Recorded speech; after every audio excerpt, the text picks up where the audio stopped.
Hi, welcome back to Homestead Witchery. I'm Kim, this is Ken, and today we are doing the Desert Homesteaders collab video, and it's brought to you by Simple Life Reclaimed, and some of the other participants are High Desert Homestead and Big Sky at Night.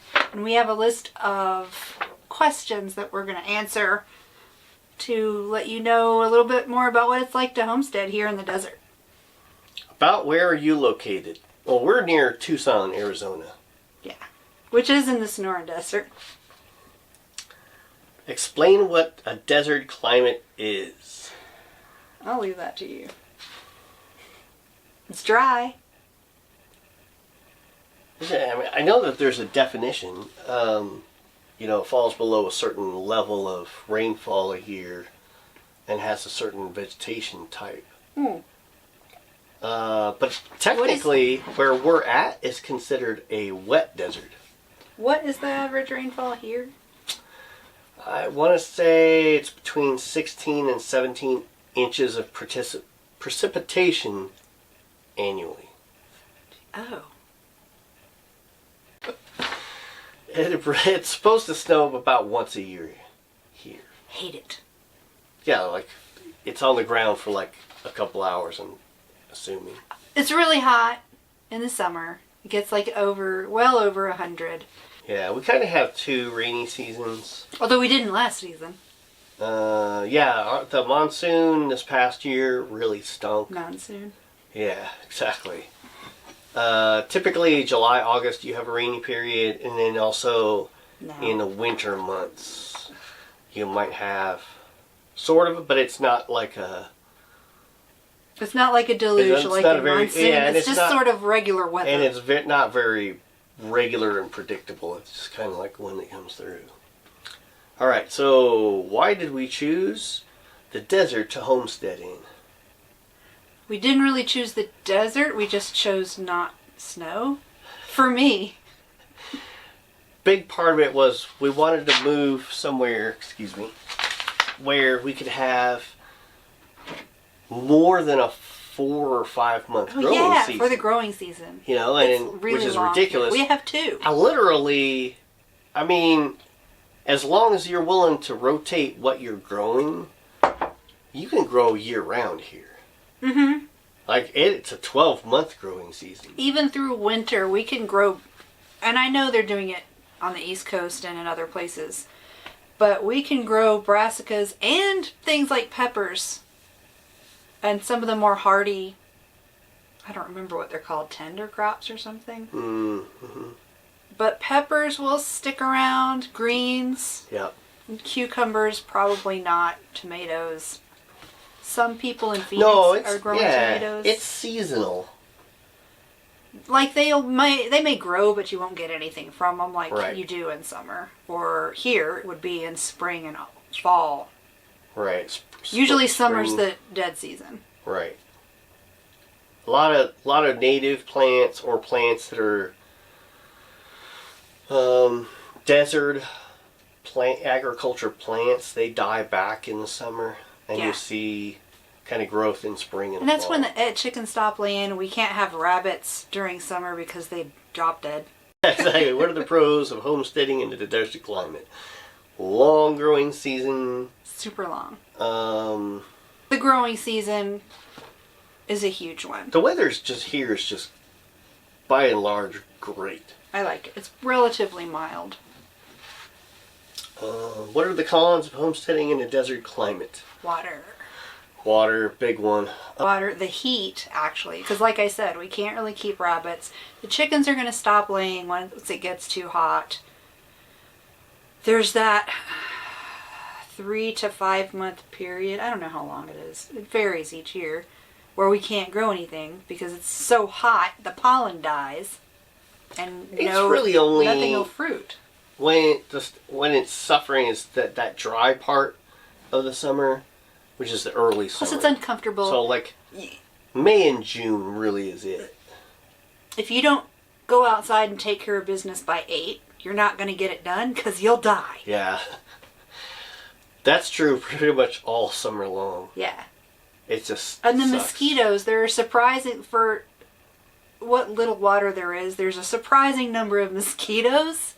So you're fighting those in the cool of the night. Yeah, or even early in the morning. Yeah. And then you only have from maybe midnight, it cools off finally. Like 11 o'clock, midnight, it'll cool off. And then you have until 8 the next morning to get things done. And if you don't do it by then, you're going to be suffering. Yeah. Okay. Like the caliche, we didn't even... Yeah, he mentioned that. Actually, I finally ran into hard. that stuff. Oh. That sucks. Yeah. Ooh. Okay, so this next one's kind of funny and interesting. What's the biggest city we have lived in, and would you go back to city living if you had a golden opportunity laid before you? Absolutely not. I'd say hell no. Okay, the biggest city I've lived in is probably Colorado Springs. I've lived in Houston and Seattle. No, thank you. And Denver. Oh, hell. There's I don't want to live in any of those cities. There is sort of some fun aspects about living in a city, big I'm aware. metropolitan area, but... Yeah, like, they'll bring food to your door. Yeah. I would just rather drive into town, like, when we want to have that experience, rather than deal with it 24/7. I just don't... I like having chickens, having privacy, not being able to look directly into my neighbor's bathroom when I look out my window. Right. Not having people tell me what I can do on my property. I don't like it. What is or was your day job? I'm an occupational therapy assistant and a jeweler. I still am. I've been lots of things. I know. Too many things. I really love learning, so I kind of bounced around. But I'm into the jewelry too. I can do CAD for jewelry. I don't have a whole lot of experience, but CNC machining, gunsmithing, manual machining, woodworking, as far as like doing stock work in gunsmithing. Herpetologist. Yeah. So reptiles, amphibians. So if you got questions about what kind of snake is this, hit us up. Yeah. But he's going to school for... Physical therapy assistant. We're going to be therapy family. I have had a pretty long career in the medical field. Oh, yeah. And completely forgot about this that. is like a new page to that part of the story. But I do need a day job because I want... Oh, when he was in the Army. We're both in the Army. Yeah. How did you get into the homesteading lifestyle?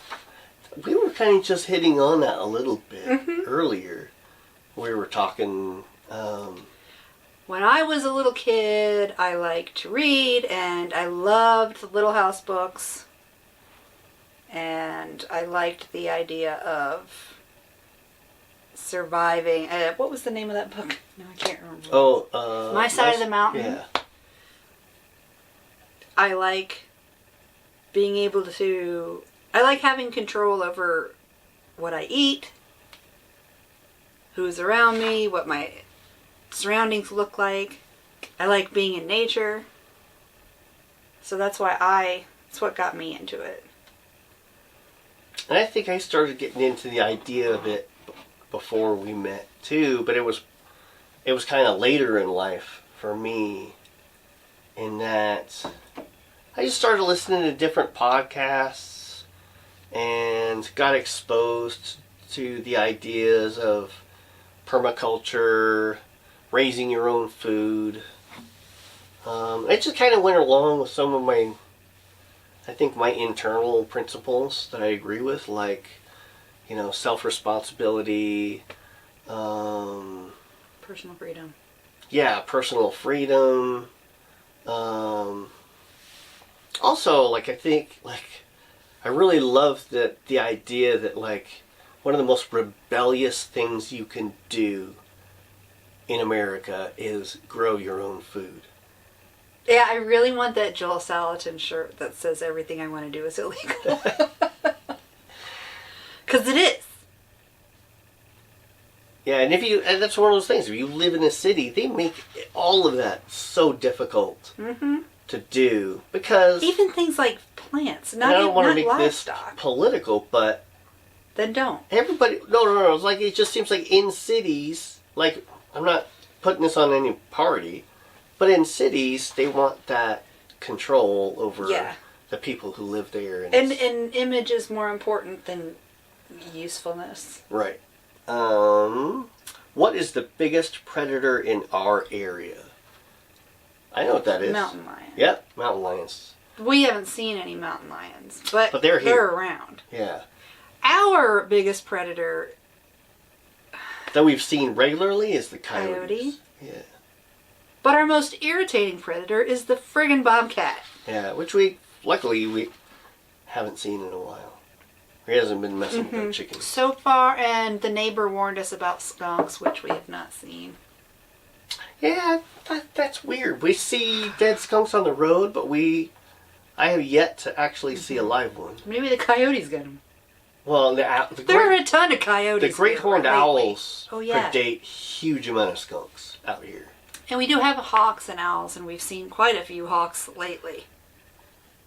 Yeah, well, actually, we have young birds of prey around that are that have migrated in. Okay, I don't know about that. I just see them. How did you deal with said predator? Well, the coyotes we really haven't had to do anything with. Yeah, we kind of plugged the holes underneath some of the fences. Actually, Kim did that. I think they have easier access somewhere because once we started leaving our gate shut and I plugged the holes on the back, it's only a 4-foot fence, but they're pretty much... They're taking the easy way to wherever. They're going after something, but it's not here so far. And I was having a conversation with a friend last night that I think it's the same deal with a bobcat because we've had our dogs chase the bobcat enough times. This is my feeling, that this is not necessarily the truth, but my feeling is that the bobcat has decided that property is worth too much trouble. When I can go 2 houses down and eat all their chickens and pull them through the wire, like he's been doing and they complained about. Yeah. So we just made dissuade them. Difficult. Yeah. Or we made it difficult for them to get to what they wanted. Yeah, it's easier to go somewhere else than here. Somebody's leaving their cats out or something. I'm not going to go out and search out the coyotes and some of the other animals just to shoot them. Like some other people. I don't agree with that. If there comes to be a real issue, that's not off the table. Yeah, when we get goats and we actually have livestock, because chickens aren't considered livestock, legally we can't do anything about the bobcat other than chase it off. It's our fault for luring it in here. If it kills our chickens, then that just means we failed as property owners to secure our stuff. When people think of the desert, they think of extreme heat. How do you manage that during the hot months? Extra point if you're off grid. Leave. We're not off grid. Become a snowbird. Exactly. I'd never be a snowbird. Anyway, we don't do that. The easiest way to explain that to people who don't live in the hot desert areas is that is our winter. Think about. Yeah, what do you guys do during winter? You sit in your house. You don't really go out in the winter at night and just hang out. Right? So it's the same thing in the Sonoran Desert during the day in the summer. It doesn't feel good, so you stay inside. Yeah. Or you go somewhere where we're lucky nice and cool. in that we have central air here. When we lived in Pueblo, which was pretty similar. Yeah, actually wasn't very far off. We had a swamp cooler, which I thought was fine, although it didn't work in the rainy season. How dare you? I'd be okay if we had a swamp cooler, although I'd probably be kind of irritated in monsoon. But we have central air. That's how we deal. Also, use sun shields in your car. Don't go to the grocery store in the middle of the day. Oh, no. and not bring A cooler. cooler bags or a cooler. And possibly ice, depending on how far you live from the store. Right. Just go in the evening. Just don't go during the day. 10 Go pounds in the of chocolate evening. and come home with liquid all over you. Gross. We off-grid completely or partially, and why? We're not. You know. We're not off-grid, and we made a choice to not be off-grid because I need the internet for my business. And I don't want to risk my business because the internet went out because it stormed or whatever. Also, I think that we had a VA loan, and I don't think the VA will approve a loan for off-grid. Oh, I think you're right. So we kind of have to like work it in. I do want to work in aspects so that we have the option. We plan on getting solar and maybe wind, but with the VA loan, we couldn't do it. And then doing our own, we want to do rainwater collection. Yeah. And right now, we want to be in town so we can work. In your climate, are you able to forage or survive off the land? We are able to. Survive. We can do some foraging. I don't know enough about living in the desert to survive. Yeah, I'd that would probably die. Without gaining much more experience, we would die. I'm new. I only lived here since August. Like if we were back east, I'd survive fine. What livestock animals do you think thrive best in the desert and why? I think animals that come from a hot climate. Yeah. Desert climate. Chickens are good. Yeah. Especially those breeds that come from tropical areas. Goats, if they, like Nigerians and Nubians, will probably do well because this is where they came from. Like zebu, maybe. Goats are better than cattle for the desert. Do I want cows? Yes. Are they going to die? Probably. What livestock animals do you think will fail in the desert and why? Rabbits. I know rabbits won't do. We would probably fail with rabbits because I don't have a way to keep them cool. Yeah. And I don't want to do a colony because if you're going to do stuff predators. outside, livestock outside, which I guess is the ideal thing, you need to do rabbits. You need to have a building with some cooling. Or doing a colony where they could dig their warrens underneath. And I don't want to do that. I think cattle would not do well. Alpacas and llamas probably. Oh, camels would probably do well. Yeah. But alpacas and llamas, not so much. Especially alpacas because they're from Peru. From the mountains in Peru. Yaks. Don't bring yaks in the here. desert area, though. I think there'll be yaks. Definitely not. Emus would probably be okay. Yeah, emus, ostriches do really well here. Bison? Ducks are another one. Yeah, I really Not wish we could get geese, but they graze, and we don't have any graze here. Yeah, we don't have anything for them to graze on. We have no grass whatsoever. Mm-mm. Oh, the memory thing exploded or whatever. Doesn't matter. We had to start over for this part. Okay, the next question. What natural disasters can you... Pardon me. Give me that. What natural disasters can you or have you dealt with living in your desert area? Floods. We actually haven't dealt with that. Well, Flash floods. I have. I haven't. I don't want to. And I haven't really dealt with it out here. But the Sonoran Desert flash floods like crazy. If you get a really good monsoon, really heavy downpour. Like inside Tucson, I've seen the streets like be knee level water everywhere. Hate it. And it's usually gone in like an hour or two, but that's the only real thing here. Sometimes there are tornadoes. He said there are cloud bursts. No, there's Jesus H. a thing called a microburst. Microbursts. Yeah, which is like air. It's where the sky coming falls on your directly house down. and crushes it. Yeah. What's Smashes sheds and stuff like that. If we could choose anywhere to homestead, where would you? Would you still choose the desert? Heck yes. Yeah. But it would be a little bit different place. I would choose further south where there's more water. I would either choose there or a little bit more northwest. Of Tucson. Yeah. Mainly, basically, what we would prefer to do, I think, is get out of Pima County. But other than that, we'd like to stay here. That's a battery. Okay, the battery's gonna die. Bye. That's it. See you next week. Follow me on Instagram at the name of this channel. Subscribe!